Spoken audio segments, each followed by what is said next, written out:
Hello दोस्तों, आज हम लोग देखेंगे प्रेसिडेंट से रिलेटेड जितने भी इम्पोर्टेंट आर्टिकल्स हैं और उनसे महत्वपूर्ण जो प्रीवियस ईयर के क्वेश्चंस थे वो। तो जैसे कि हम लोग ने पिछले वीडियो में देखा था, प्रीवियस वीडियो में आर्टिकल 52, आर्टिकल 62 और आर्टिकल 72, ठीक है। तो आप देखिए, अगर बाय चांस कभी भूल भी जाते हैं तो आप ये याद रखिएगा, ये तो याद ही रहेगा कि 52 से स्टार्ट होता है, ठीक है। तो उसके बाद जो 2 की सीरीज है 6 और 7 वो भी आर्टिकल्स प्रेसिडेंट से ही है, ठीक है। तो 52 में दिया गया है भारत का एक राष्ट्रपति होगा, ठीक है। और 62 में दिया गया है पद की रिक्ति मतलब कि जब पद खाली होगा। और खाली कैसे होगा? या तो राष्ट्रपति की मृत्यु हो जाए, या तो राष्ट्रपति पद त्याग दे, या तो उसको हटाया जाए, ठीक है। और फिर इसके बाद है 72 में है क्षमा और दान, ठीक है। अब देखिए पद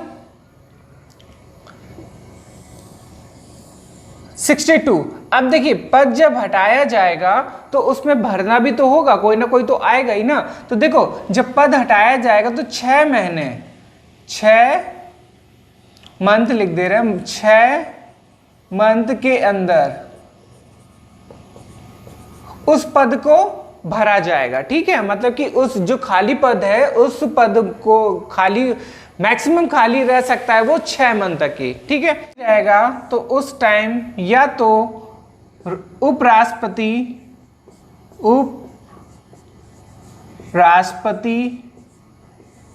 पद को देखेगा, ठीक है। अगर ये भी नहीं है तो फिर सुप्रीम कोर्ट का मुख्य न्यायाधीश,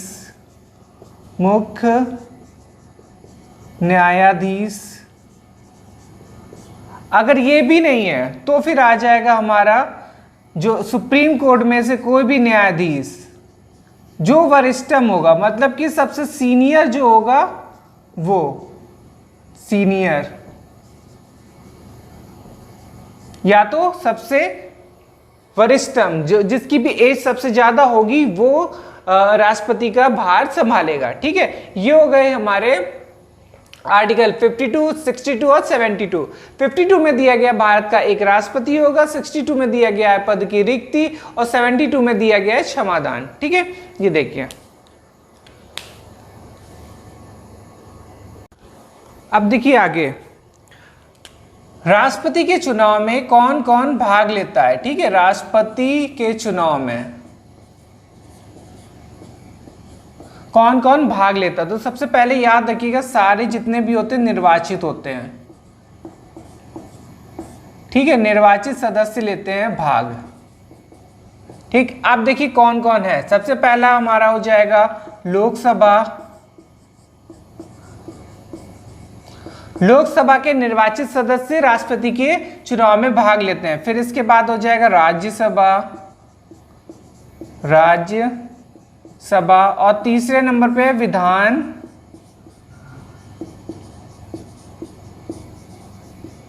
सभा के सदस्य, ठीक है। तो 3 लोग भाग लेते हैं, लोकसभा के निर्वाचित सदस्य, राज्यसभा के निर्वाचित सदस्य और विधानसभा के निर्वाचित सदस्य, ठीक है। अब इसके बाद देखेंगे सबसे इंपॉर्टेंट आर्टिकल 108। इस पे क्या होता है?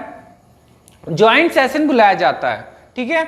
तो एक सिंपल से याद रखिए, ज्वाइंट सेशन बुलाया जाता है आर्टिकल 108 में, ठीक। ये हो गया राष्ट्रपति के चुनाव से रिलेटेड और ज्वाइंट सेशन। अब हम लोग देखते हैं इसके प्रीवियस ईयर के क्वेश्चन। पहला क्वेश्चन है यहाँ प्रेसिडेंट का, भारत के राष्ट्रपति अपने शक्तियों का प्रयोग करते हैं। ऑप्शन है सीधे अथवा अपने अधीनस्थ अधिकारियों द्वारा, मंत्रियों के द्वारा, प्रधानमंत्रियों के द्वारा, मंत्रिमंडल के द्वारा। तो इसका आंसर हो जाएगा ए ऑप्शन, सीधे अथवा अपने अधीनस्थ अधिकारियों द्वारा, ठीक है। नेक्स्ट है क्वेश्चन, भारत में राष्ट्रपति का निर्वाचन किस प्रकार होता है? ऑप्शन प्रत्यक्ष रूप से, राज्यसभा के सदस्यों द्वारा, लोकसभा के सदस्यों द्वारा और अप्रत्यक्ष मतदान से। इसका आंसर हो जाएगा डी ऑप्शन, अप्रत्यक्ष मतदान से। ठीक है, इसमें जनता राष्ट्रपति के निर्वाचन में प्रत्यक्षता भाग नहीं लेती है। ठीक है, तो जनता किस चुनाव में भाग नहीं लेती है? राष्ट्रपति के चुनाव में। और फिर नेक्स्ट क्वेश्चन है, भारत में राष्ट्रपति का गुनाग किया जाता है? तो पहला हो जाएगा प्रत्यात निर्वाचन द्वारा, प्रत्यक्ष निर्वाचन होगा जी, प्रत्यय क्या होगा, गलत है, थोड़ा सा एडिट कर लीजिएगा। और एकल हस्तांतरित मत प्रणाली द्वारा, अनुपातित मत प्रणाली द्वारा, खुला बैलेट प्रणाली द्वारा। इसका आंसर हो जाएगा बी, एकल हस्तांतरणीय मत प्रणाली द्वारा। ठीक है, फिर नेक्स्ट है इसका क्वेश्चन है, राष्ट्रपति के निर्वाचन मंडल के सदस्य होते हैं? पहला ऑप्शन है संसद के दोनों सदनों के निर्वाचित सदस्य, राज्य विधान मंडलों के दोनों सदनों के निर्वाचित सदस्य, सभी राज्य की विधानसभाओं के निर्वाचित सदस्य तथा दिल्ली और पुदुचेरी विधानसभाओं के निर्वाचित सदस्य। तो इसके ऑप्शन हैं 1, 2, 3 सही है, या 1, 3 सही है, 1, 2, 4 सही है, या 1, 3, 4 सही है।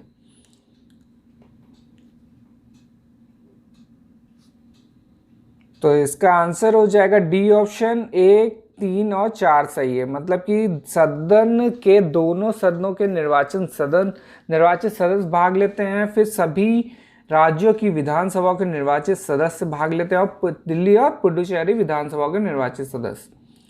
तो नेक्स्ट है क्वेश्चन, भारतीय संविधान के 70वें संशोधन द्वारा भारत के राष्ट्रपति के चुनाव में जिन 2 केंद्र शासित प्रदेशों को भाग लेने का अधिकार दिया गया है वे हैं,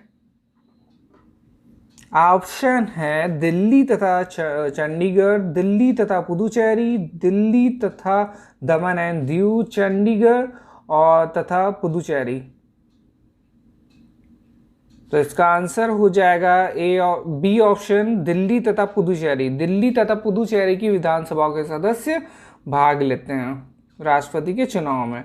फिर है हमारा क्वेश्चन, भारत में राष्ट्रपति के चुनाव के लिए चुनाव मंडल के सदस्य होते हैं लोकसभा से के चुने हुए सदस्य, राज्यसभा के चुने हुए सदस्य, राज्य विधानसभा के चुने हुए सदस्य, राज्य विधान परिषद के चुने हुए सदस्य। ऑप्शन है 1, 2, 1, 3, 1, 2, 3, 1, 3, 4। तो इसका ऑप्शन हो जाएगा सी ऑप्शन, 1, 2, 3। क्योंकि कौन कौन से सदस्य भाग लेते हैं? लोकसभा, राज्यसभा और विधानसभा। तो सभा से याद रखिएगा, तीनों सभा हो जाएगा और दिल्ली और पुदुचेरी की विधानसभा से। फिर नेक्स्ट है क्वेश्चन, भारत के राष्ट्रपति चुने जाते हैं? ऑप्शन है केवल राज्यसभा के सदस्यों द्वारा, केवल लोकसभा के सदस्यों द्वारा, केवल राज्यों के विधानसभा और लोकसभा के सदस्यों द्वारा, राज्यसभा, लोकसभा और राज्यों की विधानसभाओं के निर्वाचित सदस्यों द्वारा। ऑप्शन हो जाएगा इसका डी, क्योंकि तीनों लेते हैं भाग। और फिर नेक्स्ट है क्वेश्चन, राष्ट्रपति के निर्वाचन में राज्य का मुख्यमंत्री मतदान करने के लिए पात्र नहीं होता यदि, ऑप्शन है वह स्वयं प्रत्याशी होता है, उसे राज्य विधानमंडल के निचले सदन में अपने बहुमत सिद्ध करने का शेष हो, या वह राज्य विधानमंडल में उच्च सदन का सदस्य हो, वह राज्य विधानमंडल में निम्न सदन का सदस्य हो।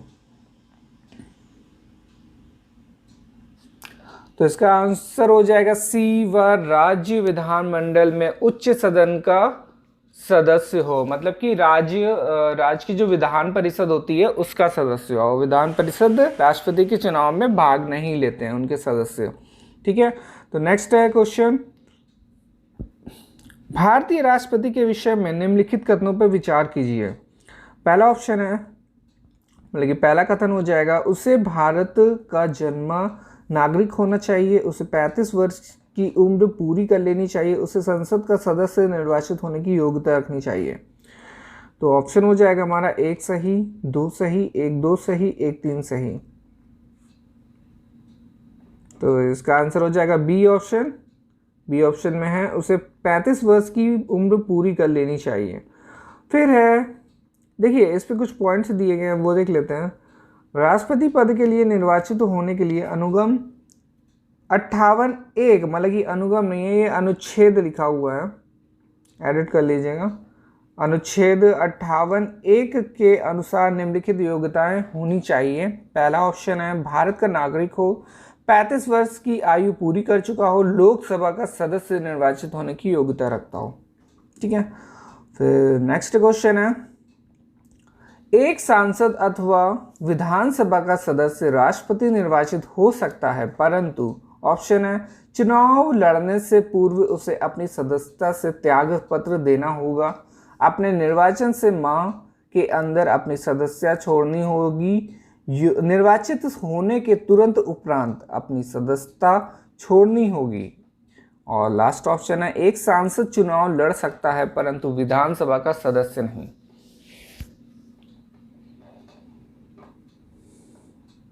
ये क्वेश्चन है, ये ऑप्शन हो गया, और इसका आंसर हो जाएगा सी ऑप्शन, निर्वाचित होने के उपरांत तुरंत उपरांत अपनी सदस्यता छोड़नी होगी। ठीक है, तो फिर नेक्स्ट है हमारा क्वेश्चन, भारतीय संविधान का कौन सा अनुच्छेद राष्ट्रपति के पद के लिए पुनः निर्वाचन की योग्यताएं निर्धारित करता है? तो अनुच्छेद है 52, 54, 55 और 57। तो इसका ऑप्शन हो जाएगा डी ऑप्शन 57। फिर नेक्स्ट है क्वेश्चन, अगर भारत के राष्ट्रपति के चुनाव में कोई विवाद है तो उस विवाद को सौंपा जा सकता है। ऑप्शन है भारत के महाधिवक्ता को, संसद को, भारत के सर्वोच्च न्यायालय को, इनमें से कोई नहीं। इसका ऑप्शन हो जाएगा सी, भारत के सर्वोच्च न्यायालय को। ठीक है, फिर नेक्स्ट है क्वेश्चन, राष्ट्रपति 5 वर्ष तक अपने पद पर रहता है। ऑप्शन है अपने निर्वाचन की तिथि से, संसद द्वारा निर्धारित तिथि से, अपने पद ग्रहण के दिन से, निर्वाचित आयोग द्वारा घोषित तिथि से। तो इसका आंसर हो जाएगा सी ऑप्शन, अपने पद ग्रहण के दिन से। ठीक है, जब पद ग्रहण करता है उसके बाद 5 साल तक की वो रह सकता है। फिर नेक्स्ट है क्वेश्चन, भारत के राष्ट्रपति अपने त्याग पत्र किसको संबोधित करके देते हैं? तो ऑप्शन है लोकसभा स्पीकर, उपराष्ट्रपति, प्रधानमंत्री, सर्वोच्च न्यायालय के मुख्य न्यायाधीश।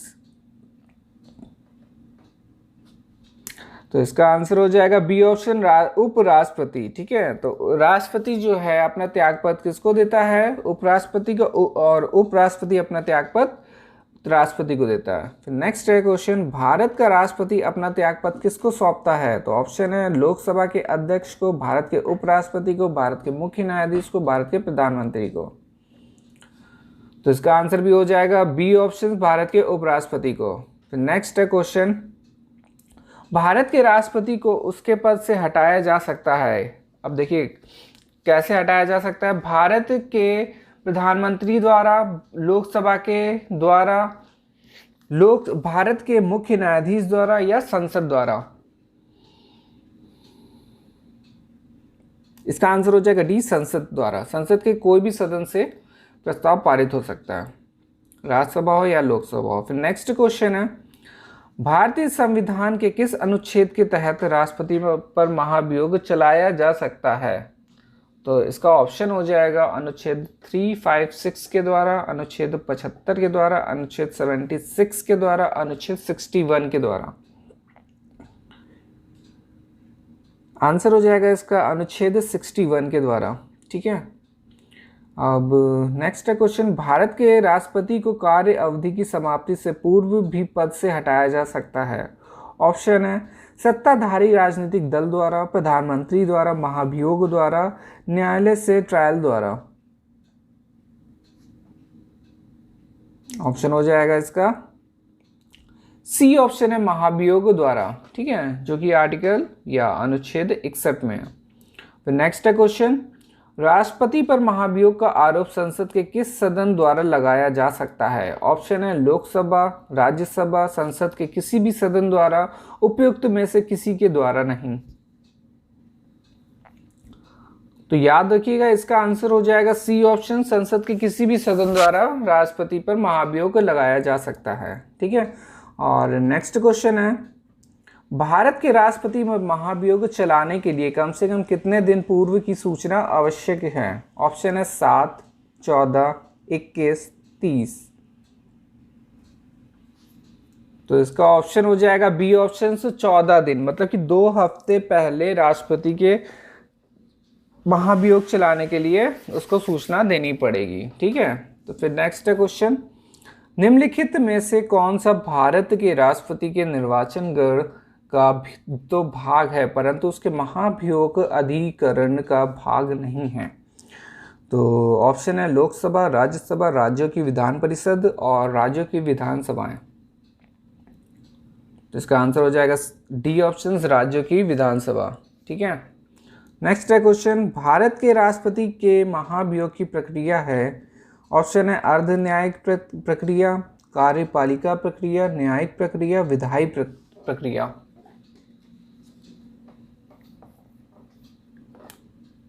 तो इसका ऑप्शन हो जाएगा ए ऑप्शन से अर्ध न्यायिक प्रक्रिया है, ठीक है।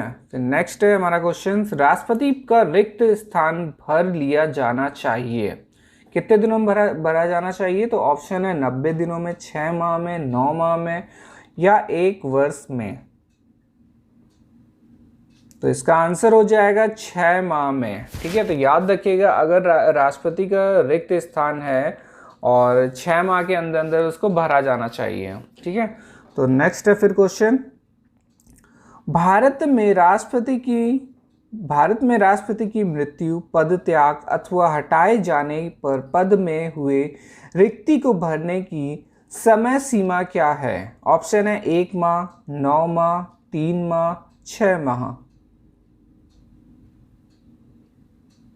तो इसका आंसर हो जाएगा डी ऑप्शन, 6 माह, ठीक है। तो याद रखिएगा 6 महीने हैं। फिर नेक्स्ट है क्वेश्चन, यदि भारत के राष्ट्रपति का पद रिक्त हो जाए और कोई उपराष्ट्रपति भी ना हो तब निम्न में से कौन कार्यवाहक राष्ट्रपति होगा? तो ऑप्शन हो जाएगा राज्यसभा का उपराष्ट्रपति, भारत का महान्यायवादी और लोकसभा का अध्यक्ष, सर्वोच्च न्यायालय का मुख्य न्यायाधीश। तो इसका आंसर हो जाएगा डी ऑप्शन, सर्वोच्च न्यायालय का मुख्य न्यायाधीश। अगर राष्ट्रपति नहीं है तो फिर उपराष्ट्रपति होगा, अगर उपराष्ट्रपति भी नहीं है तो सर्वोच्च न्यायालय का मुख्य न्यायाधीश होगा, अगर ये भी नहीं है तो सर्वोच्च न्यायालय का जो सबसे सीनियर होगा, वरिष्ठ होगा, वो फिर राष्ट्रपति का पद संभालेगा, ठीक है, रिक्त स्थान पे। फिर ये हो गया आज के लिए हमारा, ये पार्ट 1 है। नेक्स्ट पार्ट इस पे हम लोग देखेंगे, क्योंकि इस पे बहुत सारे क्वेश्चंस हैं जो एग्ज़ाम में आते रहते हैं। तो आज 25 क्वेश्चन देख लिए, नेक्स्ट वीडियो में हम लोग देखेंगे अप्रॉक्स 40 या 50 प्लस क्वेश्चंस हैं और, तो उसको देखेंगे, ठीक है। चलिए तब तक ये वाला रिवाइज करिए, नेक्स्ट वीडियो में मिलते हैं, धन्यवाद।